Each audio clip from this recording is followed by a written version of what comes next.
My wife requested a non-exclusive relationship. I swung the door wide and told her to walk out. She never believed I would truly follow through. Hey, everyone. Before we dive into the story, if you enjoy these kinds of real-life accounts, please subscribe to the channel and give this video a thumbs up. Appreciate it. This took place about 6 months back. The divorce is now complete. I'm still trying to wrap my head around how a marriage could collapse in under 7 days. Yet that's exactly what occurred. My wife Michelle and I had been married 6 years, together 9 in total. I'm 35 now, she's 33. We crossed paths in our mid-20s and tied the knot after 3 years of dating. It felt like a solid marriage, at least from my perspective. We maintained an active, intimate life, took trips together, enjoyed common interests. I truly believed we were content. Then one single discussion flipped everything upside down. The conversation. It happened on a Tuesday night in March. I arrived home from the office around 6 p.m. Michelle was already present, seated on the sofa. No television, no scrolling on her device, just sitting quietly, waiting. "We need to discuss something," she announced, those 4 little words. I took a seat. "I've been reflecting a lot recently," she began, "about our relationship, about existence, about personal development. All right, we met when we were still quite young. We've basically only ever been intimate with one another. Lately, I've been wondering whether we're missing certain life experiences that might allow us to mature as people." I had zero clue what direction this was heading. "What sort of experiences?" She inhaled deeply. "I believe we should consider an open relationship." Complete quiet, I simply gazed at her. "I came across this piece on ethical non-monogamy." She kept going, sentences speeding up as though she'd practiced them. "And I feel it might actually be beneficial for our well-being. We would remain dedicated partners, still fully committed. But we'd gain the liberty to pursue emotional or physical bonds with others. It's becoming quite normal in forward-thinking couples." "And, is there a particular person involved?" I inquired. She hesitated. "It isn't focused on any single individual. It's about individual evolution and escaping the constraints of conventional expectations." "That wasn't my question. There isn't anyone specific." "Ryan, this concerns our mutual advancement." I leaned backward. "What happens if I refuse?" Her expression shifted. It grew firmer. "Then I would feel you're preventing me from reaching my full potential. I require this. I feel confined. Within our marriage, within monogamy, not within our partnership, there's a distinction." "Is there really?" She extended her hand toward mine. I permitted her to hold it. But I offered no grip in return. "Just consider it, please. I genuinely believe this could strengthen us." "Strengthen us from what?" I nearly asked. Instead, I stayed silent. I simply replied that I would reflect on it. She beamed as if victory was already hers, piecing it together. Sleep evaded me completely that night. I lay awake, turning everything over in my mind. For roughly 2 months, Michelle had grown noticeably distant, spending increased hours at the fitness center, frequently glued to her phone, claiming late nights at the office more regularly. I had observed these shifts but never felt alarmed. After 9 years together, I had complete trust in her. Looking backward now, though, the signs were glaring. She had repeatedly brought up her personal trainer, Jake. Jake demonstrated this fresh workout move. Jake mentioned I'm progressing really well. Jake recommended this particular supplement, around 2 a.m. I accessed our mobile account records through the carrier's website. We shared a family plan, granting me visibility into all activity. Hundreds of messages exchanged with an unfamiliar number. Numerous calls, several exceeding 60 minutes, all concentrated within those previous 2 months. Next, I reviewed our credit card transactions. One entry showed a hotel stay from 3 weeks earlier. She had claimed it was a work-related seminar that weekend. I pulled up our shared location tracking app, the one established purely for safety purposes. She had visited an apartment building on the other side of the city on multiple occasions, not the gym. Not her workplace. I searched the address, cross-referenced it with Jake's Instagram account, which Michelle followed. The same structure appeared in his posted pictures. She wasn't proposing an open arrangement. She had already implemented one. She merely sought retroactive approval. During that week, I chose not to confront her right away. Instead, I focused on logical steps. We maintained joint banking. The home was jointly titled. Her vehicle, a 2022 Honda CR-V, was registered solely in my name since my credit score had been stronger at purchase. She held a part-time position at a small marketing agency. Earned roughly $35,000 annually. I work as a software developer, bring in $140,000. I covered the majority of household expenses. She had settled into a comfortable routine. Now she craved thrill without any fallout. On Thursday, she raised the topic again during dinner. "Have you given it any thought?" she inquired. "Yes, I have." She leaned in, visibly excited. "And I believe you should pursue whatever brings you fulfillment." Her eyes brightened. "Seriously. You're okay with it?" "Yes, but I also need to pursue what fulfills me." She missed the edge in my voice, simply grinned. "Naturally. This is about both of us finding satisfaction, correct?" She embraced me tightly. I remained stiff. She failed to register it over the following 5 days. On Friday, I extended my lunch break and consulted a family law attorney. I laid out the circumstances. He explained that without children and with evident unfaithfulness, the process would be relatively simple if proof became necessary. I instructed him to prepare the documents. Later that same afternoon, I contacted each credit card issuer. As primary account holder on every card, with Michelle listed only as an authorized user. I revoked her access on all 3. I established a fresh checking account elsewhere. Updated my employer's payroll system to redirect my salary deposits. I left sufficient funds in the shared account to handle her share of that month's expenses. Nothing beyond that. On Saturday, while she was presumably at the gym, I began relocating belongings. Prioritized essential paperwork, birth certificate, passport, our wedding album, no clear reason for taking them, ultimately discarded them, followed by clothing, books. My computer and gaming equipment. I had secured a storage locker the previous evening. Although the house belonged to both of us, I no longer valued staying. We would list it and divide proceeds. Sunday, I addressed the vehicle, registered in my name alone. I had handled every payment. I phoned the insurance provider and removed her from coverage, terminated the policy entirely for that car. Then contacted a dealership to inquire about a trade-in value. They quoted $28,000. Monday morning, while she was at her job, I arranged towing to the dealer, completed the title transfer, deposited the proceeds into our joint account. I refused to steal, but she would not retain a vehicle I had financed. Monday night, I finished packing whatever remained. Transported everything to a temporary furnished studio I had located online. Month-to-month agreement. Tuesday, precisely 7 days after her proposal, I returned to the house. Michelle was present, upbeat, preparing to head out. "Date evening with Jake," she announced casually, as though mentioning weekend brunch. "I'll return late, don't stay up." "Actually, could we speak before you go?" She glanced at her screen. "Will it take long? I'm meeting him shortly." "No, it cannot wait." My tone halted her. I sat at the kitchen table. I pushed a large envelope toward her. "What is that?" "Open it." She did, her expression drained as she scanned the opening page. Petition for marriage dissolution. "What the hell is this?" "Divorce filing." "Ryan, this isn't amusing. I'm completely serious." She stared. "You cannot mean this. I believed we had reached an understanding. You requested an open marriage. I'm opening the front door. You're free to exit." "That's not. I understand precisely what you intended. You sought approval to continue sleeping with Jake guilt-free." Her complexion paled. You exchanged hundreds of messages with him.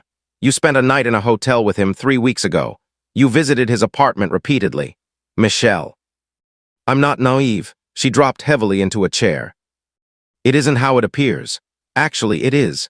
I assumed my wife valued me enough to avoid betrayal and then request retroactive consent. It was an error. I became lost. I believed I desired change. But I misjudged. You wanted enjoyment without sacrificing stability. Now you can enjoy all the enjoyment you like. Simply not alongside me." She began to weep. Genuine sobs, not theatrics. After 9 years, I could distinguish. "Please, we can repair this. I'll cut ties with Jake. We can attend therapy. Nothing remains to repair. You shattered it already." She extended her hand again. I withdrew mine. "Ryan, please. I love you. You love the comfort and support I supply.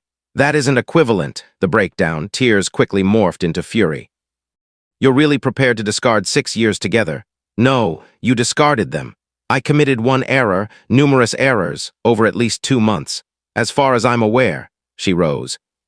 Walked back and forth.